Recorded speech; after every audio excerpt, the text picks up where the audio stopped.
You can subscribe. You can turn on notifications. You can do all that good stuff because we've got one more article to read. Are you guys ready? Are you guys ready? Because this is going to be a good one. This is an article. This is an article from Teen Vogue. Teen Vogue. The Democratic Socialists of America can mobilize Gen Zers like me. Can you guys tell why I saved this one for last?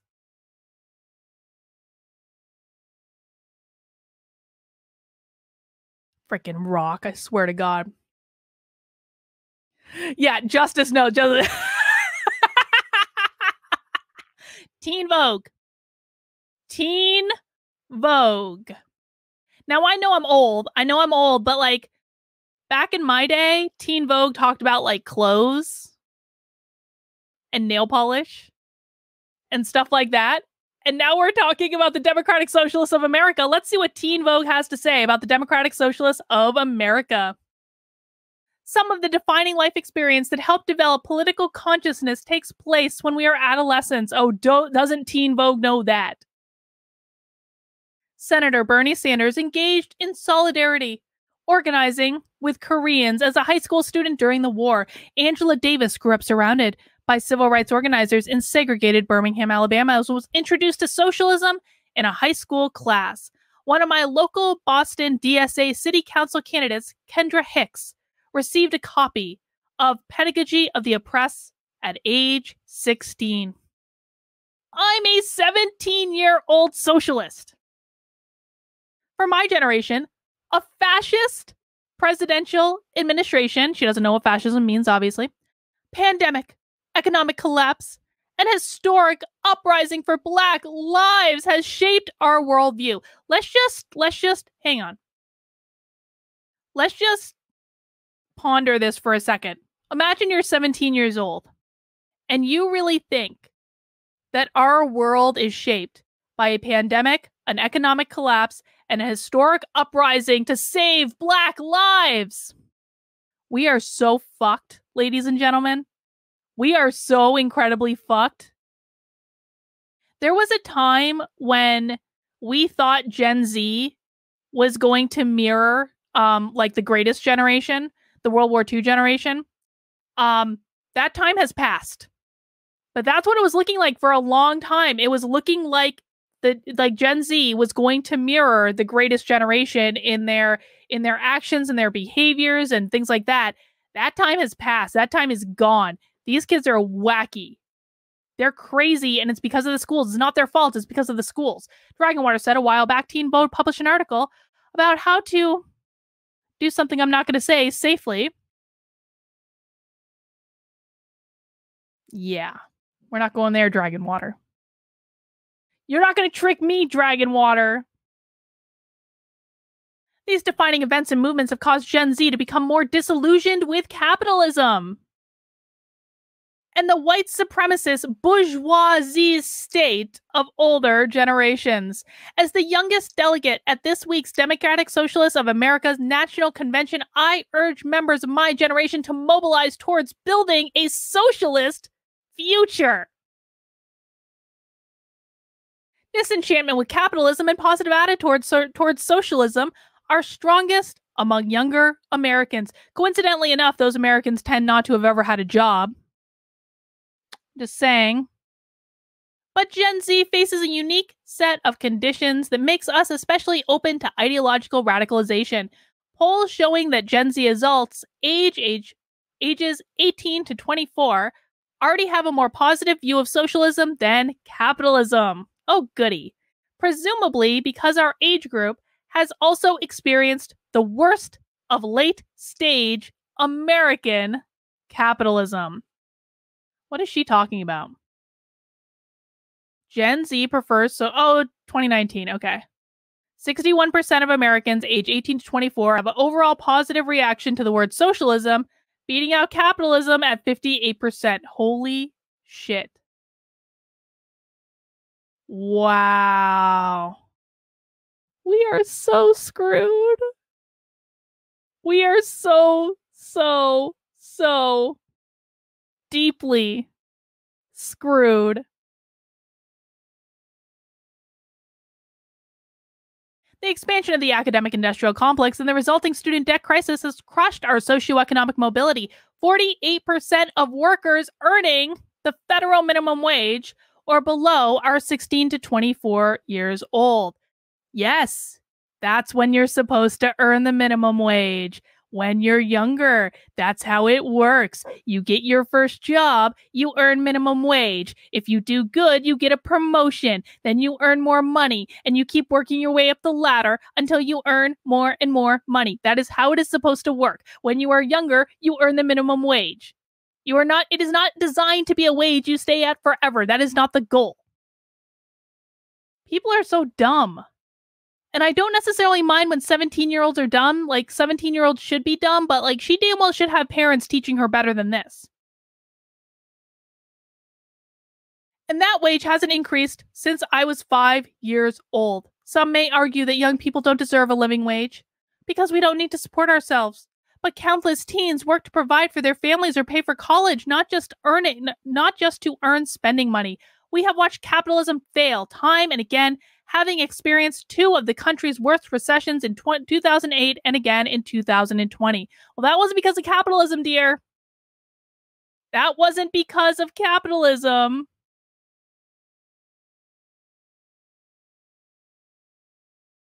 In 2020, youth employment remained elevated far above the rate for the general population because young workers are concentrated in high impacted industries such as retail, hospitality, and the precarious gig economy. Analysis by the Brookings Institution found that 16 to 29-year-olds make up under a quarter of the whole labor force, yet accounted for about a third of the rise in unemployment rate between February and April 2020. If you are like me, you didn't even qualify for pandemic unemployment assistance under the federal government. Well, you're 17. You're 17. You live at home. No, you do not qualify for unemployment.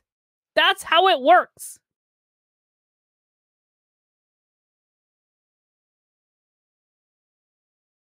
Yeah, exactly. Exactly. Real capitalism has never been tried. Kind of true. Well, not never, but not lately. When I regained employment after Massachusetts reopened, I witnessed capitalism's lack of regard for human life firsthand. Going to work meant risking my life to perform labor because the ruling class had decided that dead frontline workers were just collateral damage of their for profit motivated reopening. Well, did anyone force her to go get a job? Did anyone force her to go get a job? Oh, Kieran, link her Twitter. I want to see it. Did anyone force her to go get a job? No, they did not. She is 17 years old. No one forced her to go get a job and put her life at risk. I worked in a restaurant from July to November 2020 when it closed again because of COVID-19, and I joined the DSA that October. My belief in socialism was strengthened during my time as a frontline worker. Dude, I'm sorry. If you work in a restaurant, you're not a frontline worker. I'm sorry. I do not consider people who work in restaurants, and we don't even know what her job was.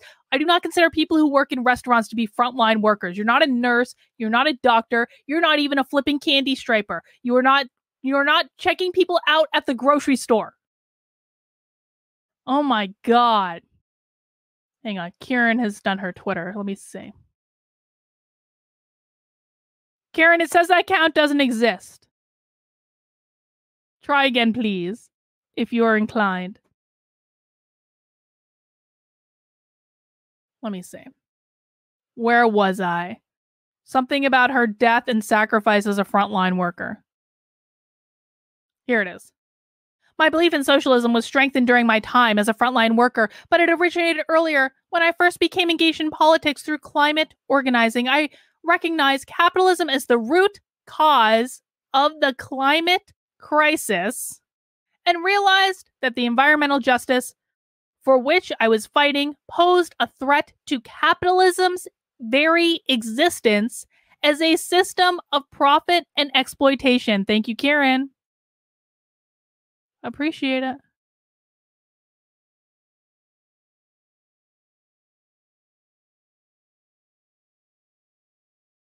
Oh, God. Oh, she's very white, isn't she? Holy shit, is she white? Hang on.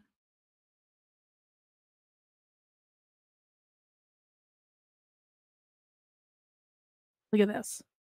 How white is she? And if she lives in Boston, her parents aren't doing too badly. I'm going to tell you that right now. Wow.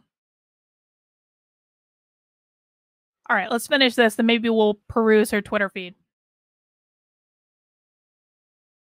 Looking at the world through the lens of class, conflict, and historical materialism has made everything I have ever been able to explain make sense. So many of my questions can be answered. What continues to mystify me is how anyone my age can still have complete faith in capitalism, a system that is driving our planet to literal inhabitability. The climate crisis is a unique condition that necessitates Gen Z's commitment to socialism. The DSA's Eco-Socialist Working Group explains the liberation of people and the planet are necessarily intertwined and dependent on the dismantling of our exploited capitalist production process and the making of society to serve the needs of people and planet, not profit. No other crisis in our history has posed such an existential threat and moral obligation for radical change. In our economic political systems, human survival will depend on revolution.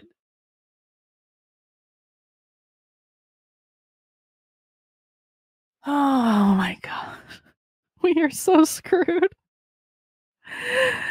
We are so screwed. Jonathan Jackson Jr., the nephew of Black revolutionary George Jackson, posits that when it finally becomes more attractive for one to fight and perhaps die than to live in a survival mode, revolution starts to become a possibility. Facing the climate crisis, we must understand survival mode. Under late-stage capitalism is more than just an enduring system of labor and exploitation. It means enduring the results of this system, one that requires not only labor exploitation, but the endless exploitation of the Earth's natural resources. Yo. They're going to be using this. Guys, we all need to keep in mind, like, this is funny to read and we can all have a good laugh. And then we can look at, like, exactly how white this girl is and remind ourselves that she probably has very rich parents because she lives in Boston and Boston is not, like, the cheapest place to live in the world. We can laugh at all that, but let us just remember for a second that this is real and that it's not, like, out of the realm of possibility that we're going to be hearing the calls for the dismantling of our system, i.e. the goal of critical race theory, anti-racism, equity, all those things, due to environmental concerns. They're going to use the environmental movement as an argument to dismantle capitalism. Everything comes back. Everything these people do comes back to an argument of dismantling capitalism or destabilizing the system. That is what everything comes back to. Last summer, if you recall, they made the calls that looting was okay because property rights are white supremacist, and therefore it's okay to loot because there's just reparations. Property rights are white supremacists. That's calling for the dismantling of capitalism. The evil corporate overlords just want to make a profit, and they're willing to kill off our planet, our only place to live. Our very survival is on the line. We must dismantle capitalism. It's our only chance of survival. It's the same thing. It's the same thing. Jonathan Jackson, the nephew of Black revolutionary George Jackson, posits. Oh, we already read this. Hang on. We're going to read it again. When it finally becomes more attractive for one to fight and perhaps die than to live in a survival mode, revolution starts to become a possibility. Facing the climate crisis, we must understand survival mode under late-stage capitalism is more late-stage capitalism. Why are they calling it late-stage?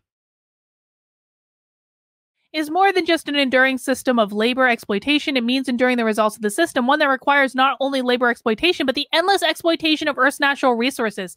We will have to survive floods, heat waves, forest fires, and air pollution. Watch our homes sink underwater, the collapse of food supply chains and power grids that give out. The working class will suffer, while the rich will be able to move to higher elevations and build safe, guarded homes. Kind of like Cori Bush, yes? Organizing won't be driven just by a desire to improve our quality of life, but by an impulse to save humanity. Dragon water reference to cancer. Yeah. Gen Z has already demonstrated our ability to organize and mobilize. It was the young Black activists who led Black Lives Matter protest and young allies who participated and made it likely the biggest movement in U.S. history. Young voters are turning out in record numbers and in 2020 propelled Joe Biden to victory in key states. Well, they fortified that election, didn't they? Our digital fluency provided us with a unique platform to organize, disseminate information, and share our beliefs. Social media exposes us to new ideas that antagonize our current belief systems, induce change, and push us towards ideological clarity. Thanks to the work of young BIPOC organizers, we also understand that the struggles to end white supremacy and capitalism are intertwined. The Black Lives Matter movement is focusing on dismantling racial capitalism, demonstrates the political relevance of this framework. A 2020 Morning Consult poll found that 68% of Gen Z said the Black Lives Matter movement has had a major impact on their worldview. We are so fucked. And the vast majority of Gen Z took at least one action for racial justice during the height of the protest, centering Black liberation in our movement for socialism is a moral imperative that will also allow us to engage young people who are politically radicalized by Black Lives Matter and counter the neoliberal co-occupation of racial justice organizing. Can we just remind ourselves of how white this person is? Very white. Do we need to make it bigger? Very, very, very white. The tools to build interracial, intergenerational, working class power are here. If we, the generation whose souls have not yet been crushed by capitalism, choose to use these tools, we can shift the tide in favor of socialism, the only system that will guarantee us a livable planet and life unburdened from economic exploitation, crushing death, and racial caste. Oh, isn't it funny? Isn't it funny she's calling for a life without racial caste when critical race theory basically advocates for racial caste? Just saying.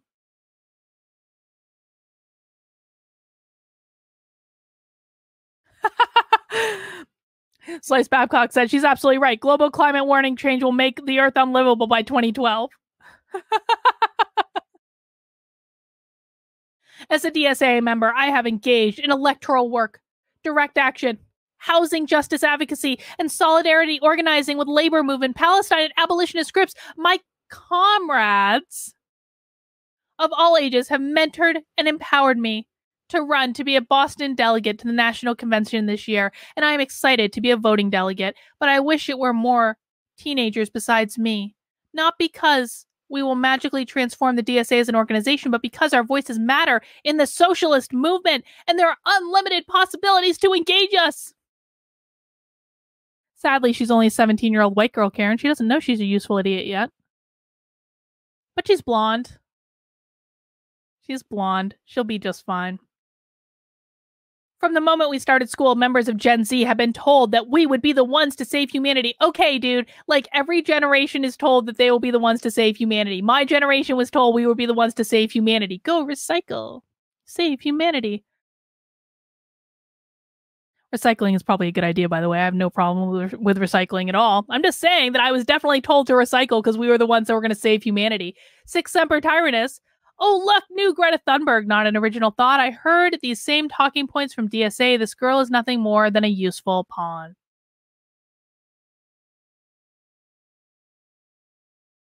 I'm pretty sure she's a real blonde.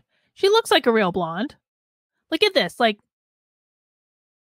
dead inside. Dead eyes. They all have dead eyes. But yeah, she looks like she's a real blonde. I think.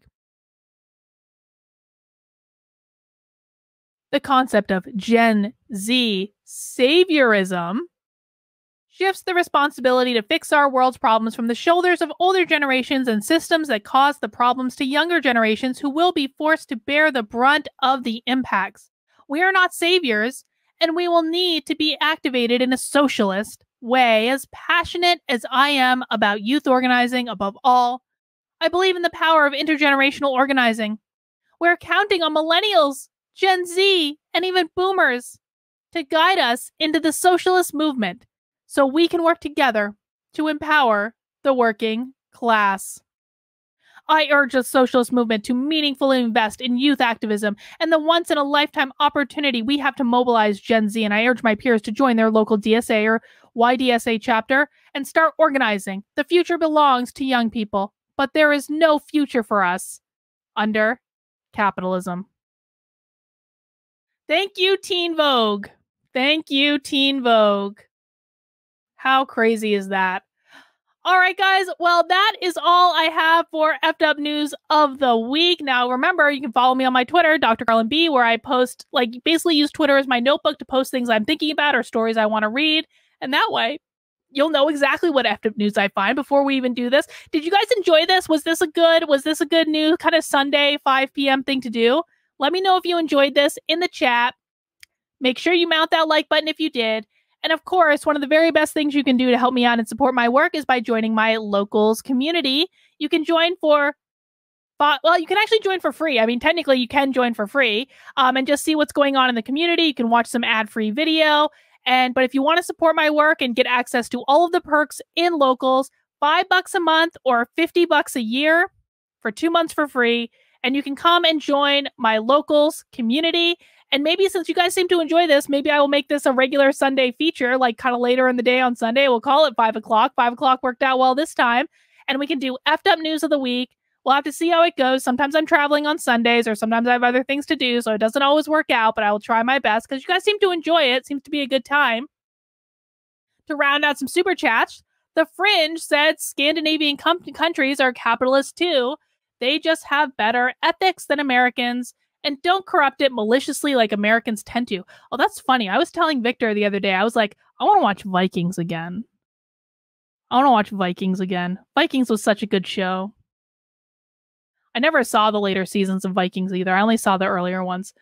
Shannon says, BLM affected my worldview, but not in the way they wanted. It helped inspire me to brush up on my history and realize the evils of communism.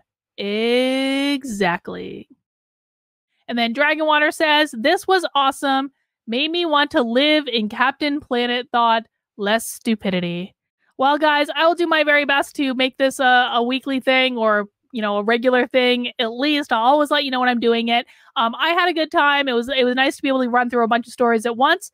That's all I've got for right now. Mount that like button on your way out the door. And I'll see you guys soon. Have a great rest of your day.